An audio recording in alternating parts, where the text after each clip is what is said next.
Em Mateus capítulo 5, vamos olhar o que Jesus Cristo passou a ensinar, logo depois que ele deu todas as suas bem-aventuranças e apontou para a igreja, não é para a igreja, para seus discípulos, um dos principais e fundamentais ensinos da Escritura Sagrada. Pastor Lucas já falou hoje pela manhã, nós já fomos de manhã para o versículo 17. Pastor Lucas expôs do 17 até o versículo 20, e nós já entendemos bem a questão da supremacia da lei, do cumprimento da lei, como o Senhor Jesus cumpriu toda a lei, nos dando salvação e justificação pela fé. Mas agora vamos para esse interstício que faltou aí no sermão do pastor Lucas. Ele mesmo disse que ele não faria, porque eu estaria pregando à noite, no que seria a conclusão já da primeira parte das bem-aventuranças. Sentado por enquanto, acompanhe comigo o que estava pregando o Senhor Jesus, Mateus 5, 1 e 2, quando ele começou naquela montanha, junto com seus discípulos, a ensinar. Mateus 5, 3, quem quiser pode ler comigo, vamos juntos? Bem-aventurados os pobres em espírito, pois deles é o reino dos céus. Todos juntos. Bem-aventurados os que choram, pois serão consolados. Bem-aventurados os humildes de espírito. Volta um pouquinho. Volta um pouquinho. Bem-aventurados os humildes de espírito, porque deles é o reino dos céus. Vamos juntos? Bem-aventurados os... Vamos ao 4. 4, por favor. Bem-aventurados os que choram, porque serão consolados. 5. Bem-aventurados os mansos, porque eles herdarão a terra. Bem-aventurados...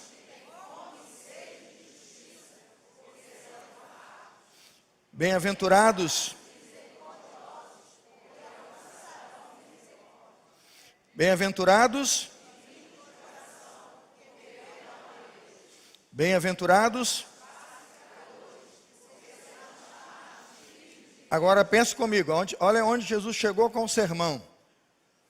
Bem-aventurados os perseguidos por causa da justiça, porque deles é o reino dos céus. O discurso começa a mudar. Percebe que o discurso começa a mudar? Bem-aventurados são os pobres, os mansos, os pacificadores, mas não deixa de ser bem-aventurado aquele que começa a ser perseguido.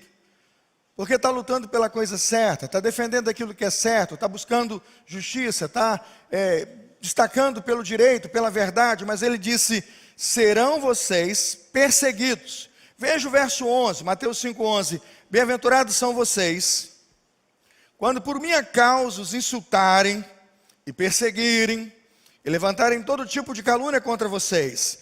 Aí ele diz que no meio dessa perseguição, de toda essa calúnia, você é feliz. E ele diz como isso se expressa. Verso 12.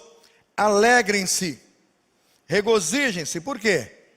Porque é grande a sua recompensa nos céus, pois da mesma forma que perseguiram os profetas que viveram antes de vocês. Agora vamos ficar todos de pé e vamos entender agora o que significa a vida feliz. Se nós somos bem-aventurados e se nós somos a expressão do reino de Deus, e nós somos quem nós somos, porque abraçamos as manifestações do reino, agora além das bênçãos que o Senhor Jesus proferiu, além das vitórias que Ele declarou, Ele nos traça o perfil. E Ele dá exatamente o perfil de um bem-aventurado e as características de um bem-aventurado, como ele se expressa, como ele é identificado e como ele é importante para o benefício da sociedade e de todos aqueles que estão vivendo nesta humanidade. Mateus 5, de 13 a 16, veja como vive, o que pensa, como anda, como existe o bem-aventurado. Mateus 5, 13, vocês são o sal da terra, mas se o sal perder o seu sabor, como restaurá-lo? Não servirá para mais nada, exceto para ser jogado fora e pisado pelos homens. Vocês são a luz do mundo, não se pode esconder uma cidade construída sobre um monte. E também ninguém acende uma candeia, coloca debaixo de uma vasilha, ao contrário, coloca num lugar apropriado e assim ilumina a todos que estão na casa. 16, todos juntos.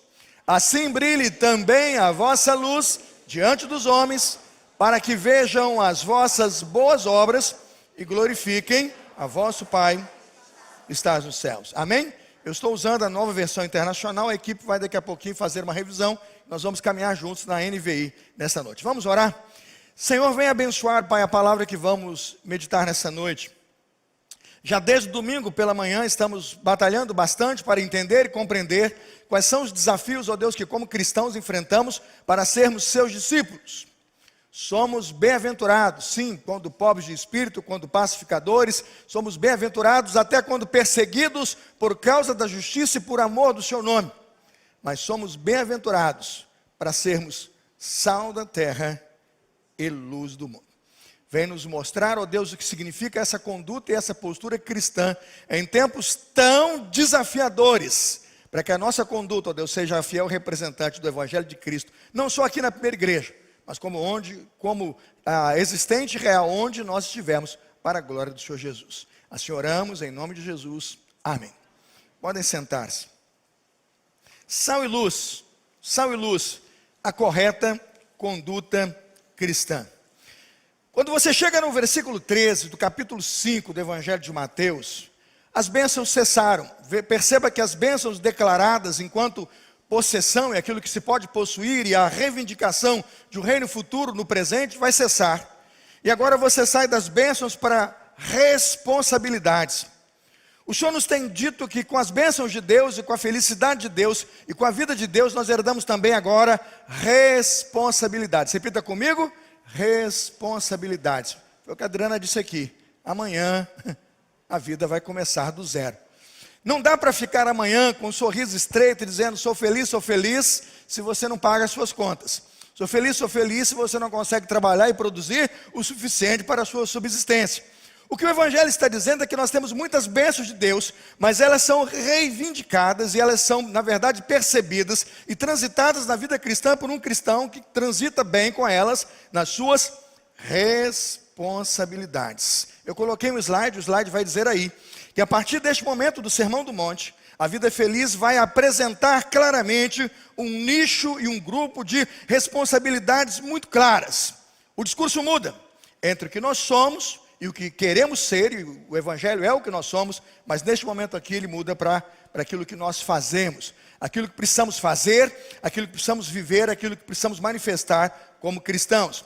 O que na verdade o Senhor Jesus está dizendo é que um discípulo ofendido, um discípulo perseguido, só tem uma opção, ele só pode se expressar de uma maneira. Veja o verso, Mateus 5, o verso 11. Bem-aventurados são vocês, quando por minha causa vos insultarem, perseguirem e levantarem o quê? Todo tipo de mal contra vocês. A perspectiva do Senhor Jesus é que gente perseguida, gente humilhada, gente caluniada, responde com o Evangelho, como discípulo. Ele vai ser três coisas claras, está no próximo slide. Primeiro, sal da terra. Vamos juntos? Número 1. Sal da terra. Ele vai ser, veja, perseguido, injuriado, humilhado, ele vai ser destratado, desrespeitado, mas ele vai responder. Segundo, como? Ele vai responder com trevas, com palavras de baixo calão. Ele vai responder com o mesmo timbre de voz e tom, com a mesma grosseria. O crente, hoje ainda eu ouvi de um crente, ele disse assim, eu tenho que me impor. Hoje ainda eu ouvi, eu tenho que me impor. Eu digo, isso não está no Evangelho. Eu tenho que me colocar, isso não está no Evangelho. Quando alguém te agredir, quando alguém te humilhar, para ensinar a ele o que o reino é, para ser um bem-aventurado, ele diz que você tem que ser sal da terra aí. E a terceira coisa me impressiona, está no mesmo versículo 14. Ele diz que você tem que ser uma cidade sobre o quê? Uma montanha. Não dá para esconder uma cidade sobre uma montanha. Os verdadeiros súditos do Senhor Jesus agirão na sociedade como motivadores. Os verdadeiros discípulos do Senhor Jesus sempre agirão pelas manifestações do reino. Eles sempre buscarão e refletirão as evidências do reino. Veja que esse sermão continua no capítulo 6, Mateus 6, 33. Ele disse, busquem, pois, em primeiro lugar o reino de Deus e o que, irmãos?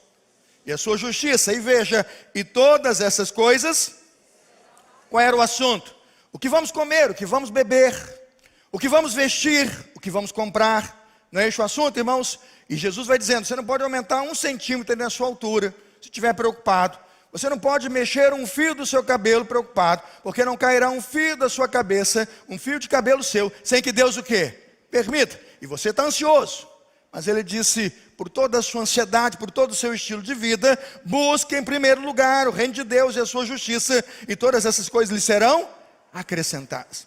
Pensando nessa tridimensão de ser um discípulo de Jesus, e pensando exatamente o que isso está fazendo nesse momento do interlúdio do sermão, entre ser um bem-aventurado, entre cumprir e receber a justiça, como foi pregado pela manhã, e a graça justificadora que nos dá perdão e salvação, por que Jesus colocou isso no meio do sermão? Porque Jesus conta com um perfil de discípulos, Jesus conta com um perfil de igreja, que ele precisa que ela se desenvolva, que ela se apresente, para que as nações e o mundo inteiro vejam e conheçam o seu evangelho.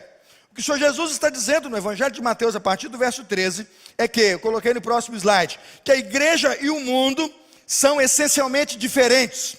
Que a igreja é chamada do mundo, ela está no mundo, mas a igreja não é do mundo. Que a igreja, irmãos, é enviada de volta ao mundo para tão somente dar testemunho ao mundo, para testemunhar ao mundo a graça de Jesus. E Jesus está dizendo aqui que a igreja só é relevante quando é totalmente igual ao mundo, é isso? Veja lá, quando a igreja é totalmente diferente do mundo. Ele deu essa lição só aqui no Evangelho de Mateus, capítulo 5, verso 13 e 14? Não. Quando Jesus orou pelos seus discípulos e confiou aos discípulos o seu ministério, Evangelho de João, capítulo 17, oração sacerdotal, ele disse: não peço, orou pelos discípulos, não peço que os tire do mundo, mas o quê? Que os livre do mal. E disse mais: não são do mundo, a frase é esta, não são do mundo, como eu do mundo não sou. Pastor, mas o que isso tem a ver com o mês da educação, com o que estamos trabalhando, ensinar para transformar? Eu digo tudo. Ou você se esqueceu da nossa divisa do mês da educação? Não vos conformeis com este, mas transformai-vos pela renovação do vosso entendimento, para que experimenteis qual seja o quê? Boa, agradável e perfeita vontade de Deus. Se isso está no tema do mês, e estamos o mês todo, o pastor Lucas vem aqui, domingo a domingo, repetindo esse tema, significa que não conformar-se com o mundo é a principal meta do discípulo da igreja de Cristo. O Senhor Jesus vai repetir isso, isso vai estar nas cartas de João, quando ele coloca nas epístolas: não ameis o mundo, nem o que no mundo há. E muito mais Tiago, irmão de Jesus, que vai dizer que a amizade do mundo é o quê? É inimizade contra Deus. Quando a igreja tenta imitar o mundo, irmãos, para atrair o mundo, quando a igreja tenta copiar o mundo para atrair o mundo, ela deixa de ser uma agência transformadora. Ela passa a ter uma agenda o quê? Corrompida e comprometida com o pecado. Irmãos, é de assustar quando você entra numa igreja mundanizada. O mundo está dentro da igreja. Quando você entra numa igreja mundanizada, você fica assustado, porque não há qualquer diferença no ensino, no que se prega, e não há diferença nenhuma na vida dos cristãos. Nenhuma. Eu estava pregando esses dias em Jardim Botânico, abraçando uma irmã querida que não via há muito tempo. Eu não vou aqui dizer o nome nem quanto tempo, para que não sejamos identificados aqui. Eu não tenho autorização dela para falar, mas eu conheço aquela irmã há muito tempo. E quando abracei, disse: como está a sua igreja? Aí ela disse: já não estou mais nesta igreja. Aí eu recolhi e falei: lá vem bomba, né? E ela querendo falar. Eu digo: não estou mais na igreja. Eu falei: ah, que coisa, né? Mas a senhora está bem aqui, estou feliz. Eu pensei que a senhora veio como visitante. Não, eu estou aqui já há tantos anos aqui nesta igreja. E por que a senhora saiu da igreja? Pergunta que não quer calar, né? Eu nem perguntei, ela já respondeu: ah, pastor, eu passei a visitar o shopping perto da nossa igreja, e toda a nossa juventude está bebendo naquele shopping nas mesas de cair. Os nossos pais e todos os pais estão reunidos porque todos os nossos jovens estão sendo internados em clínicas de recuperação. Nossas meninas, lá ela estava contando nos dedos das mãos, e fofoca, a igreja anda, ainda mais com o pastor na porta de igreja, fofoca anda. E ela disse: meninas grávidas, aos montes, todas da igreja. E quando ela foi narrando aquilo, eu falei: irmão, aquilo já não é mais o templo do Senhor, você tem certeza que isso é a casa de Deus?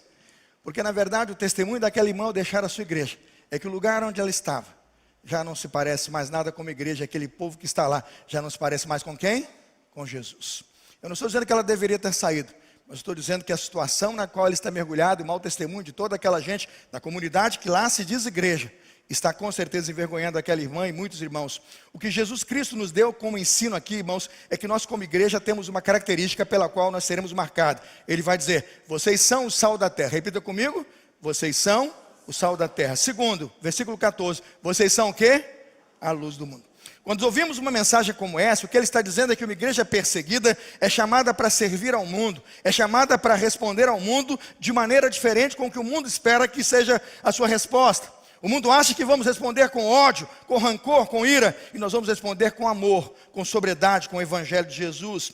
Abra, por favor, a sua Bíblia em Mateus 5,44 e veja como Jesus Cristo ensina a igreja a se comportar quando o mundo é hostil. É disso que se trata, irmãos. Não dá para pegar as bem-aventuranças e achar que elas são uma filosofia bonita, um estilo de vida bonito, que Jesus prega, mas que ninguém aceita, ninguém pratica e ninguém vive. Ele vai dizer, se você não pratica, não aceita, não vive, o mundo não tem sal, o mundo não tem luz. Mateus 5,44, já está na tela, pode ler comigo junto lá? Mas eu digo, amem, orem, fazei o quê? Bem aos que vos odeiam, orai pelo quê?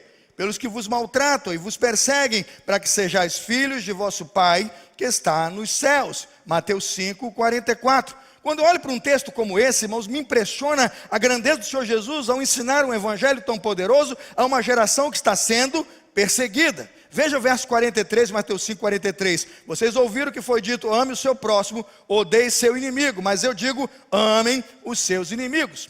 Veja que ensina, irmãos, a partir do verso 38, Mateus 5,38. Vocês ouviram que foi dito, olho por olho, o que, irmãos? Mateus 5,38, olho por olho. Essa todo mundo quer. Essa todo mundo gosta. Pai, então, matricula o filho na escola de judô, taekwondo, karatê e mais MMA, para o filho responder e se impor. Eu não quero que meu filho seja um bobão na escola. Né? Tem gente assim. Aí violência gera o quê? Agressão gera o quê? Malandro pouco é bobagem, meu irmão. Você vai encontrar sempre um mais malandro que você. E tem um detalhe, tem sempre alguém mais forte que você. Isso não é o evangelho. Quando eu olho para a beleza do evangelho, a Bíblia diz, amai até os vossos inimigos. Isso é ser sal da terra e luz do mundo. Quem concorda, diga assim. Quem não concorda, não tem lugar aqui. Não deve ter. Porque está negando o evangelho de Jesus. Olha que beleza e olha que poder de evangelho, com apenas duas metáforas. A primeira delas, a influência interna da igreja. Ser sal, irmãos, é o que há de mais precioso na igreja. É quando a igreja influencia de forma interna. E tem um detalhe, você consegue ver o sal quando ele está agindo? Quem come arroz e consegue ver o sal? Sumiu, né? Quando você come a picanha, ainda dá para achar alguma coisa do sal, né? Picanha ali, né? Abóbora não, mas na picanha acha, né? Ninguém entendeu a piada não, né? Graças a Deus. Todo mundo livre aqui da situação, graças a Deus. Mas quando você bota lá o sal, ele desaparece. Porque o que você está pegando são os efeitos. É o quê? É o resultado. Se você vai comer e ver o sal, está enrolado. Você vai ter um surto de pressão alta, vai ter uma crise. Porque você está comendo mais sal, né? Muito mais sal do que você precisa. A segunda característica, que não é agora a interna, ela é o que? Externa. É ser luz. A luz influencia sem deixar de ser vista. A luz influencia quando todo mundo vê a luz, percebe a luz, e quando a luz dissipa as trevas. O sal influencia quando infiltrado. A luz, quando posicionada, irradia e todos notam a sua beleza. O primeiro ensino, irmãos, dessa noite, são 3 e são rápidos, vai vir do versículo 13. Eu queria que você lesse na tela, está no slide. Versículo 13 de Mateus 5. Vamos ler juntos? Vocês são o sal da terra, mas se o sal perder o seu sabor, como restaurá-lo? Não servirá para nada, exceto para ser jogado fora. Irmãos, esse é um sermão duro, difícil de ouvir.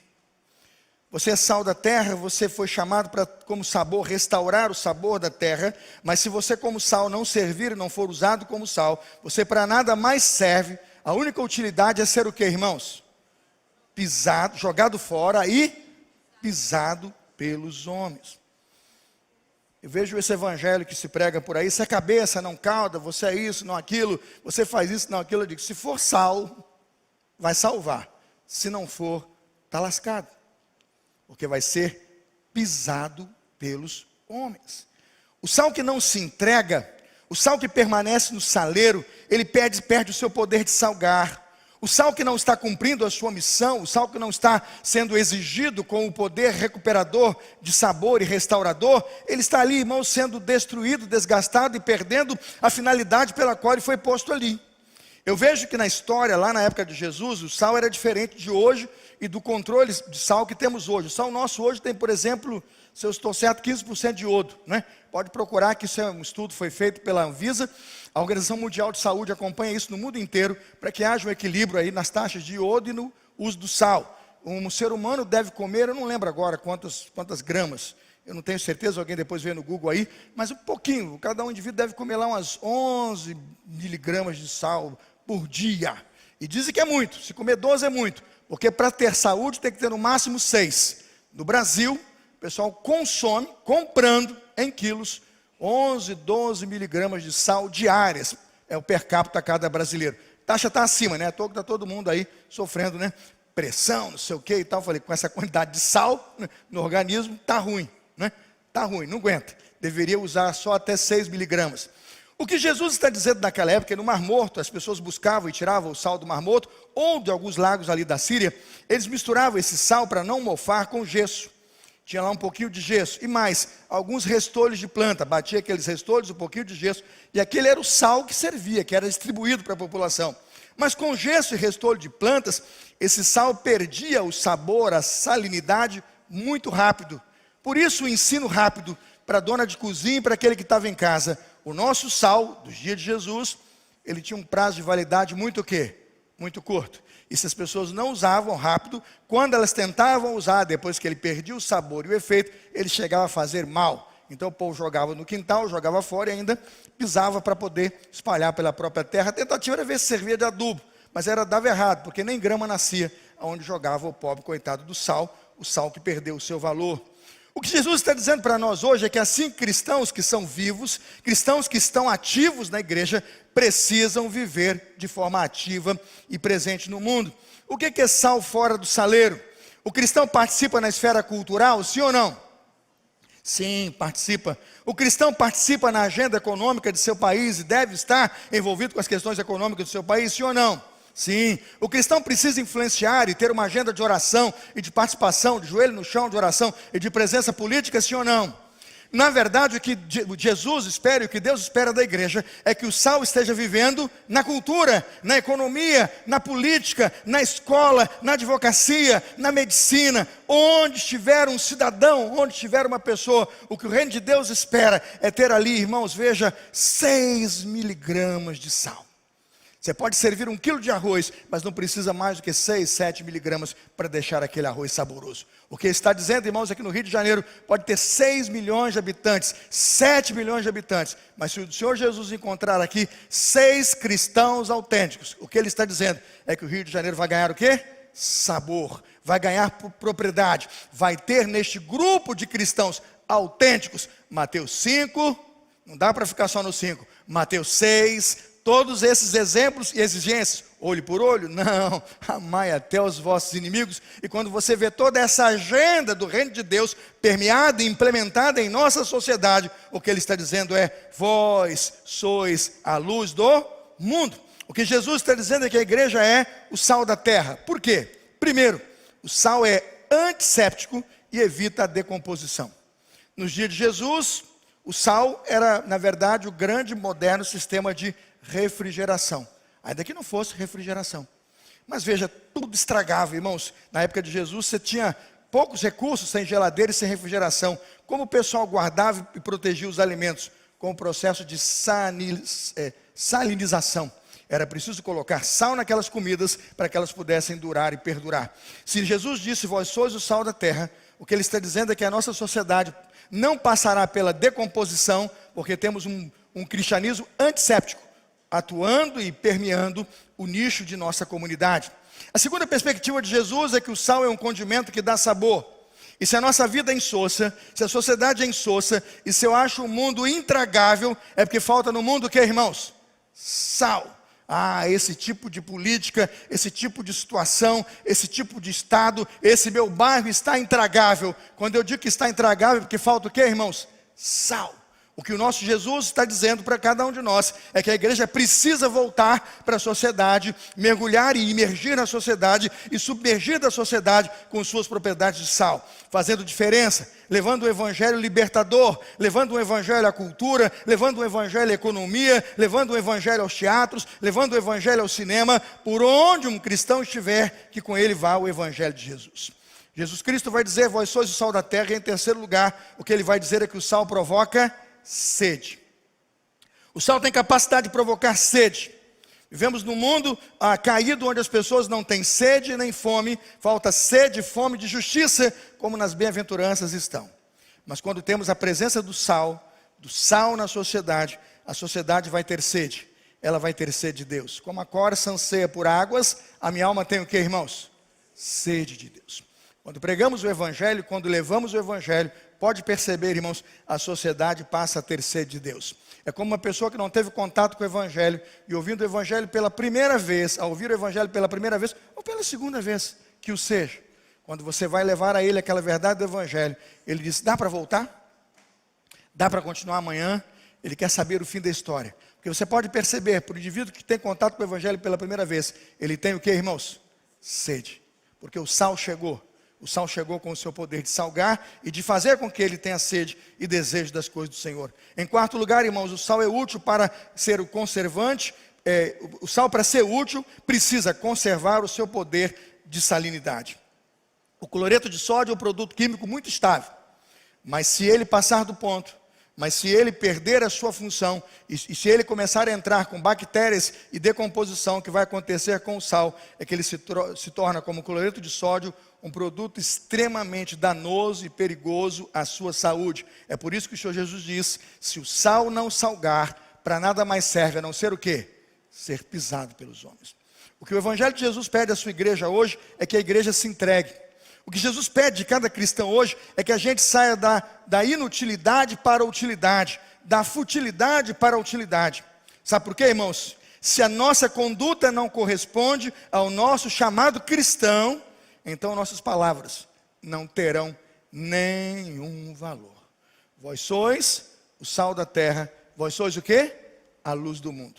Se nossa conduta não corresponde ao nosso chamado cristão, nossas palavras não terão nenhum valor. Primeiro ensino, irmãos, é que o sal, e para ser sal, ele precisa se entregar de forma total e completa à sua missão. Segundo ensino, que está agora no versículo 14, me acompanhe, Mateus 5,14, logo o versículo colocado na tela. Vamos ler juntos? Vocês são a luz do mundo. Não se pode esconder uma cidade construída sobre um monte. O que Jesus quis dizer com o versículo 14, neste ensino de Mateus capítulo 5, vocês são a luz do mundo? Eu coloquei como segunda lição, e já estamos indo para a última. Vamos lá? Ser luz do mundo, uma conduta que dissipa as trevas. O que o Senhor Jesus começa a dizer no seu sermão, e aquilo que para nós não é novidade, é que na verdade o mundo é um grande e único espaço em trevas. Nos dias de Jesus, irmãos, as casas não tinham grandes divisões. Você não encontra casas com muitos quartos, com muitos ambientes. Eu estive em Israel, em Jerusalém, 3 vezes, né? Quando você anda por aquelas ruínas preservadas pelos arqueólogos, onde eles escavaram e mantêm aquelas casas de pedra, nós temos em Cafarnaum uma prova bem grande dessa escavação e dessa preservação. Você verá que quando muito uma casa tinha 2 ambientes. E era fácil chegar na casa e notar que a parede era crua, ou de tijolos, ou de pedras. E era muito interessante que a gente via naqueles espaços de tijolos e pedras no ambiente da sala, alguns ressaltos na parede. A coluna era muito bem montada, mas de repente na coluna havia uma espécie de tijolo sobressalente, ou havia uma pedra um pouquinho mais para fora. E o nosso guia imediatamente colocou e disse: sabe para que isso? Eu confesso que eu não sabia na primeira viagem. Eu digo: não, eu achei que era uma barbeiragem do construtor. Ele disse: não, porque as outras colunas não têm, não é? Não, porque a maioria das paredes não tem esse sobressalto, e essa parte mais para fora da parede é o velador. E eu digo: não é analfabeto não, mas eu não estou lembrado do que é o velador, até porque eu achei que ele tinha falado ventilador. Isso aqui é verdade, né? Muito barulho. Eu digo: velador? Ele disse: é. Eu digo: meu Deus, é isso mesmo, está na Bíblia. Aí ele foi lá, pegou uma lamparina como essa aqui, que não é lamparina, é candeeiro. Ela tem azeite, eles botam azeite, é assim, de barro, é assim mesmo. E eles fazem a réplica, no museu tem, depois você vai lá naqueles oleiros, eles vendem lá, você pode comprar. Essa aqui é minha, não tira o olho que daqui a pouco cai e quebra, viu? Cuidado. Você vai lá, compra, põe azeite. Aqui tem um furo, é para oxigenar. Eles botam lá um chumaço, alguma coisa para ser uma espécie de combustível, pode ser um pavio, né? E você incendeia no pavio com o tal do azeite de combustão e ela faz a chama. E o oxigênio se renova.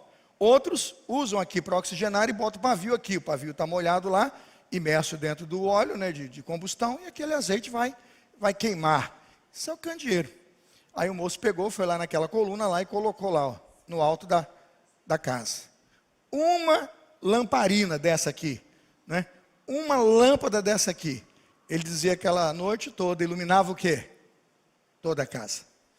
E quando as pessoas acendiam uma lamparina, um candeeiro desse dentro da casa, toda a cidade era o quê? Era iluminada. Porque a luz dissipa o quê, irmãos? Você acha que aquela geração não entendeu o poder do Evangelho? Você acha que com uma explicação simples dessa, do poder que uma pequena lâmpada tem sobre uma casa, sobre uma família, sobre o poder de dar a uma família sentido, direção, você acha que quando o Senhor Jesus disse, vós sois a luz do mundo, vocês acham que eles entenderam o que Jesus quis dizer, sim ou não? Eles entenderam, porque eles sabiam o poder de um candeeiro.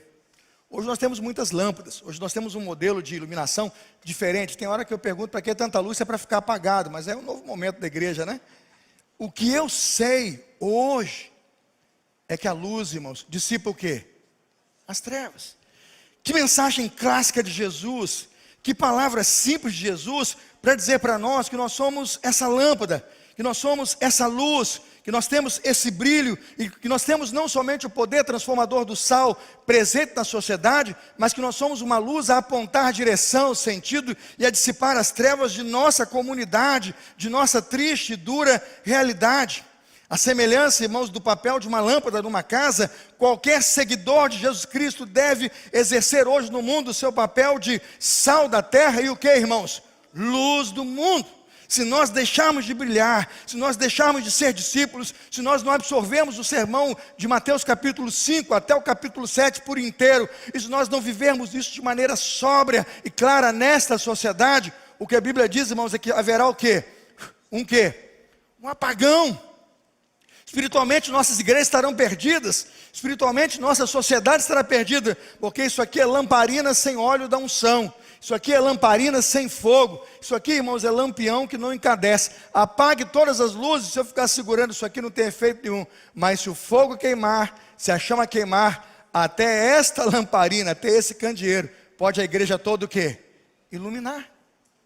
Se nós apagarmos tudo aqui, irmãos, isto aqui será suficiente para apontar o pastor, e se eu sair com ela e todo mundo atrás, eu tenho certeza que todo mundo vai se guiar pela única luz do ambiente, porque ela será suficiente para nos orientar. Quem quer nisso, diga amém.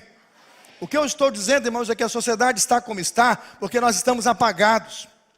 Os problemas que enfrentamos hoje em nossa sociedade, em nossas casas, em nossas famílias, é porque nós temos crentes, ele diz assim, nós temos candeeiros, nós temos muito barro e pouca luz.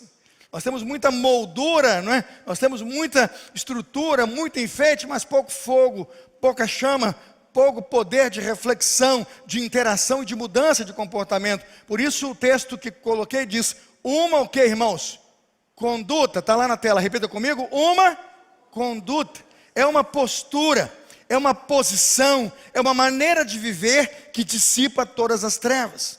O que a luz é? Vamos concluir? Luz é símbolo da verdade. Quando a Bíblia toda e o tempo todo quiser falar sobre a verdade e sobre o poder da verdade, ele vai dizer que a luz é o principal símbolo da verdade. Porque quando ele quer falar da mentira, ele diz, o mundo jaz o quê? No maligno. O reino do maligno é o quê? Um reino de trevas. Quando temos mentiras filosóficas, mentiras morais, mentiras espirituais, nós falamos que as trevas são engano, mas que o reino de Deus nos transporta para o reino da sua maravilhosa luz. Não há parábola melhor e não há símbolo melhor do que dizer vós sois a luz do mundo. O segundo símbolo e o segundo lugar que representa a luz e o poder da luz hoje, a luz é símbolo de pureza. As trevas se escondem na sujeira. Irmãos, quer fazer a coisa errada, o que você faz? Apaga a luz ou acende a luz? Quer fazer escondido, né? Lá em Brasília, lá em qualquer tribunal, você liga a câmera ou desliga a câmera? Você sabe o que eu estou falando. Quer esconder, você desliga a câmera. Só que tem a contra-inteligência que tem outra câmera. Cuidado, um dia o mundo vai saber. O que eu estou dizendo é que coisa errada se faz nas trevas. E o que é claro se faz o que, irmãos? Na luz. Adultério, roubo, assassinato, mentira, maldade. Irmãos, tudo isso é do reino das trevas. Quer andar num bairro perigoso? Um bairro perigoso. Para onde você vai? Para onde tem luz ou para onde tem trevas? Para onde você vai, irmãos? Você quer andar num bairro perigoso, é trevas, irmãos. Você quer andar na luz e vai andar num bairro que tem luz, quase sempre as coisas vão andar melhor, irmão, e o bandido vai ficar muito inibido de agir, especialmente se tem justiça, lei, polícia e câmera. Ele não quer mostrar a cara dele. Ele vai agir aonde, irmãos? Nas trevas. O cara, quando quer assaltar uma casa, ele desliga o sistema de alarme e corta o sistema de luz. Ele assalta com lanterna, porque ele não quer ser visto por aquele que está lá fora. Em terceiro lugar, irmãos, o que a luz representa? A luz é o símbolo da vida. Agora vai o pessoal da biologia, né? A luz é o símbolo da vida. Se não fosse luz, não haveria fotossíntese. Sem fotossíntese não haveria plantas. Sem plantas não haveria oxigenação. Sem oxigenação não haveria sobrevivência. O homem seria, irmãos, morto. A vida humana deixaria de existir. Eu não estou dizendo com isso que somente as florestas são, na verdade, produtores de oxigênio. Eu não estou dizendo isso. Até porque eu estou bem mesmo defendendo a corrente da ciência, que a maioria do oxigênio vem do mar, vem dos oceanos. Pode pesquisar. Hoje, há dúvida se 50% vem do mar e 50% das florestas e das plantas. A ciência tem dito que quase que 80% do oxigênio do mundo vem do mar. 20% deles vem de uma bactéria que tem no oceano, que produz 20% do oxigênio do mundo inteiro. Está lá. Ele faz isso pela fotossíntese do plâncton e das plantas que estão aonde, irmãos? No fundo do mar. Está lá. Aí você diz, não, mas as florestas são importantes. São muito importantes. Eu estou dizendo, 50% é a estimativa. 50% pelas plantas que estão aqui por cima da terra e parte delas estão no oceano, imersas nos plânctons e nas bactérias do mar. Mas o que eu estou dizendo aqui, elas só podem atuar, só podem realizar o dom da vida, porque existe o fenômeno produzido pela luz. Chama-se o quê? Fotossíntese.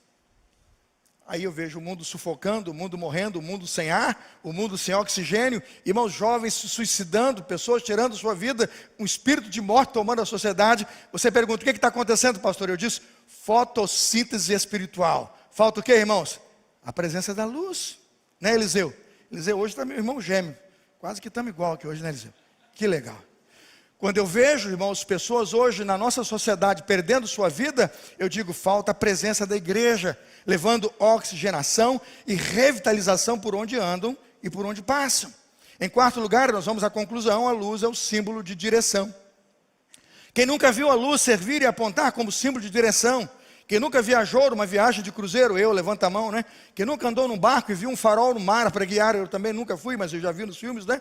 O que eu vejo naquele símbolo do farol, na beira do mar, irmãos, rodando e iluminando aquelas embarcações, e este é um modelo muito presente ainda em muitos lugares. Eu vejo que aqueles grandes navios podem chegar no Rio de Janeiro em qualquer lugar, porque eles botam na sua carta de navegação Rio de Janeiro e as direções, elas são até precisas. Mas se ele quiser chegar no exato lugar do porto onde ele quer parar, o agente mais seguro ainda é a visão. E ele aponta lá o navio, irmãos, naquele porto, aquela luz do porto. E no porto ele faz lá o taxiar. Os navios mais modernos não, eles usam o GPS e a navegação mesmo de computador, 100% computador. Os que chegam à beira vão por rebocadores. Mas veja a importância da luz. Ela vai dar ao navegador o que, irmãos? Direção. E não é só para o barco não, aquele farol não. Você pode perceber que nas cartas antigas de navegação você usava o que, irmãos? As estrelas. Cruzeiro do Sul, as Três Marias, não é? Norte, Sul, Leste, Oeste, tudo porque a luz e as estrelas do céu apontavam direção. A luz, irmãos, é símbolo de alerta. Quem nunca pegou a estrada e viu na estrada aquelas luzes vermelhas, aqueles cones acesos, piscando, mostrando que caiu uma barreira, que houve um acidente? Quando você vai na estrada e tem um cone, tem uma luz, o sinal é o quê? Reduz o quê? A velocidade, não siga por ali. Aquela luz muitas vezes aponta um desvio. O que eu estou dizendo é que em todas as manifestações de luz estão coisas boas, extremamente boas e saudáveis para a nossa sociedade. Tudo isso está no ensino de Jesus, quando olhou para a sua igreja e disse: eu preciso de uma igreja, eu preciso de uma conduta que dissipe as trevas. Vós sois o que? A luz do mundo. Ao receber esta missão e ao sermos esta luminária, temos um perigo a evitar: o perigo de não testemunhar. Quantas vezes nos furtamos de testemunhar e de levar a mensagem? O Senhor Jesus disse: não esconda a sua luz. Abra comigo o Evangelho, por favor, volte ao Evangelho, Mateus 5,14. Ele disse: vocês são a luz do mundo. Não se pode esconder uma cidade construída sobre um monte. E também, aí veja, ninguém acende uma candeia e a coloca debaixo o quê? De uma vasilha. Ninguém acende uma candeia e a coloca debaixo de uma vasilha. Eu não sei como é que está a sua tradução. Ninguém pega uma lâmpada e coloca debaixo de um alqueire. Deve ser essa a sua tradução. Alqueire. O que é alqueire? É um cesto. É um cesto. O que é um cesto? O alqueire é um cesto para medir os grãos. O cara fala assim: me dá um alqueire de feijão. É um alqueire de feijão mesmo.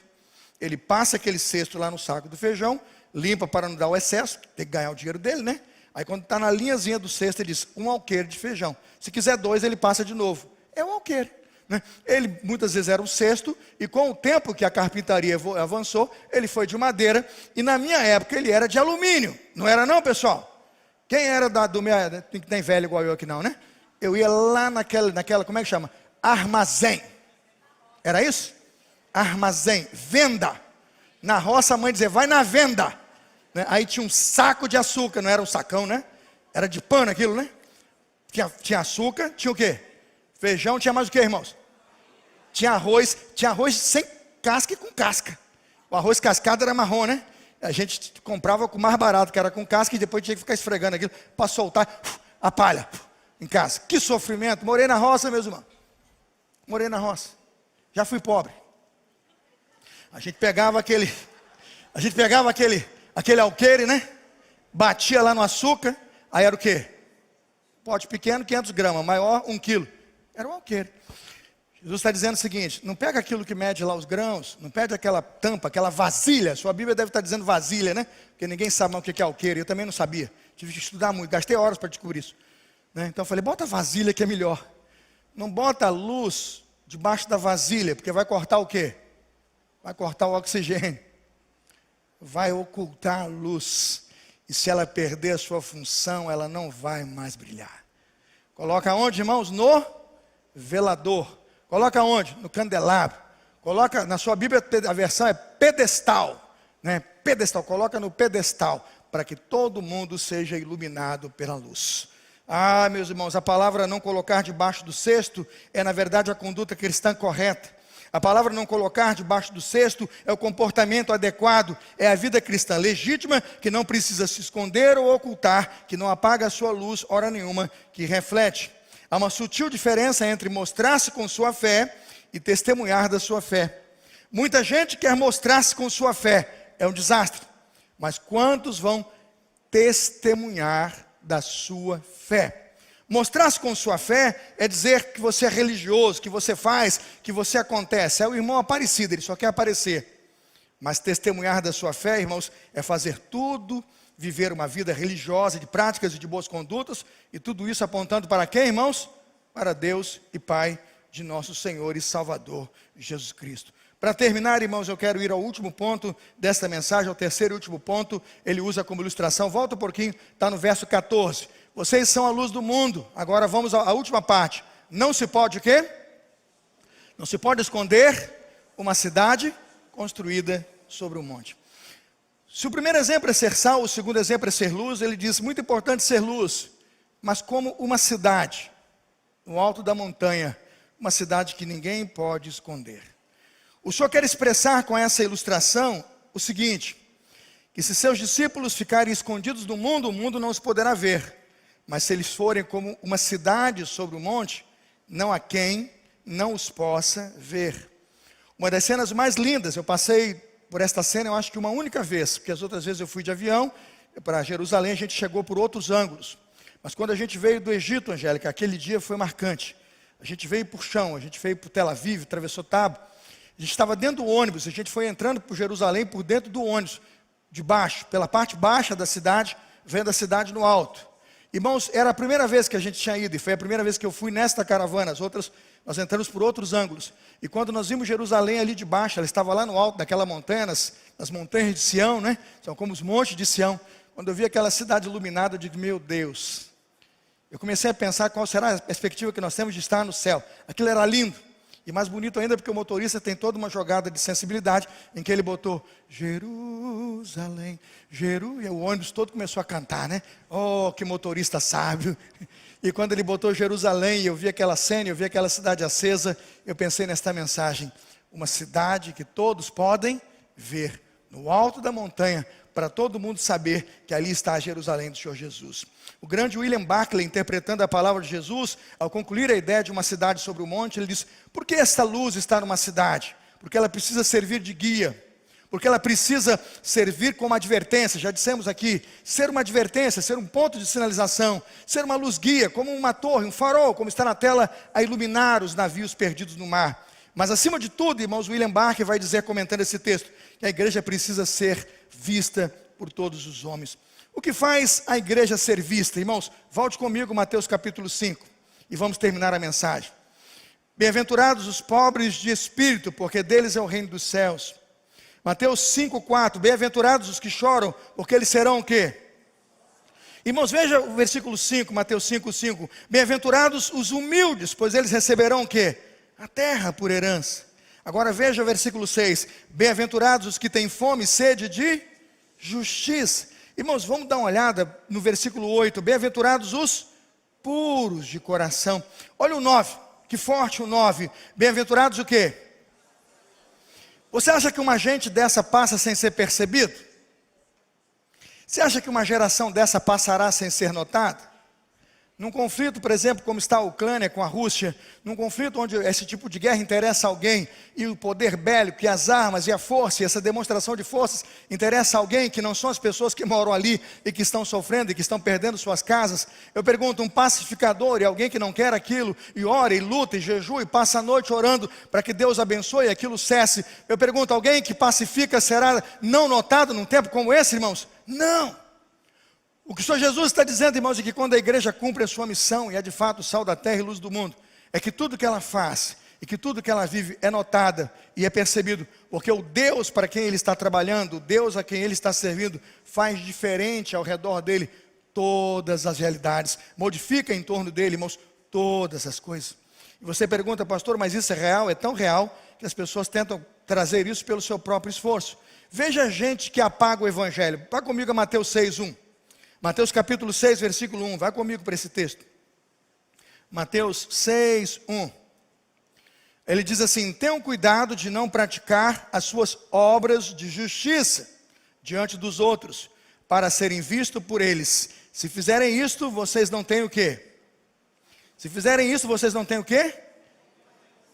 Nenhuma recompensa do Pai Celestial. Quando alguém ora, irmãos, e faz isso por aparência, ele não tem nenhuma recompensa da parte de Deus. Ele pode ter até, Simone Otaviano, assim, ó, muito obrigado, né? Foi um bom trabalho. Ele pode até ganhar um buquê de flores. Ele pode até ganhar uma placa da igreja. Porque tudo que ele fez foi para ser elogiado. E o salário dele, a recompensa dele ficaram aonde, irmãos? Aqui. Mas imagina aquele que está fazendo a vontade de Deus de forma despretensiosa, simplesmente porque tem cumprido com o desejo de cristão a sua pura e simples missão. Eu fui chamado para ser sal da terra e luz do mundo. Eu pergunto, esse indivíduo satisfaz a Deus? Ele traz ao mundo a glória de Deus? Ele recebe de Deus a sua recompensa? Eu digo, justifica ou não a sua fé, irmãos? Justifica. Por si só, justifica a sua fé. É esse tipo de fé, é esse tipo de exercício que o nosso Deus está dizendo. Gente que ora assim, irmãos, que tristeza. Está absolutamente desviando e desvirtuando o evangelho. Agora veja, por exemplo, quando o incrédulo olha para alguém que está sendo perseguido, injuriado, e ele mostra alegria, a recompensa é nisso. Pense, por exemplo, uma pessoa mundana olhando para alguém que confia em Deus, bem-aventurados os que choram, porque eles serão consolados, porque ele sabe que o indivíduo que morreu, não partiu, está na eternidade com Deus e vive eternamente. Isto modifica as estruturas de nossa comunidade e de nossa sociedade. Bem-aventurados os limpos, bem-aventurados os pacificadores. Quando você então vai expressar obediência, quando você vai expressar dependência, numa sociedade que tem medo de tudo e de todos. O que o Evangelho está dizendo é que isso é ser uma cidade vista por todos. Nós não podemos esconder e guardar um Evangelho como esse, porque esse Evangelho é absolutamente diferente de tudo que está ao nosso redor. Dá uma olhada em Mateus 6, versículo 5, por favor, acompanhe. É só continuar o texto. Vamos pensar nas pessoas que oram, irmãos. Oram por simplicidade, oram pelo poder do Evangelho. Olha como elas não se comportam, Mateus 6, 5. E quando vocês orarem, não sejam como os hipócritas. Eles gostam de ficar orando o quê, irmãos? Orando o quê, irmãos? Em pé. Aonde, irmãos? Nas sinagogas. Mas aonde, irmãos?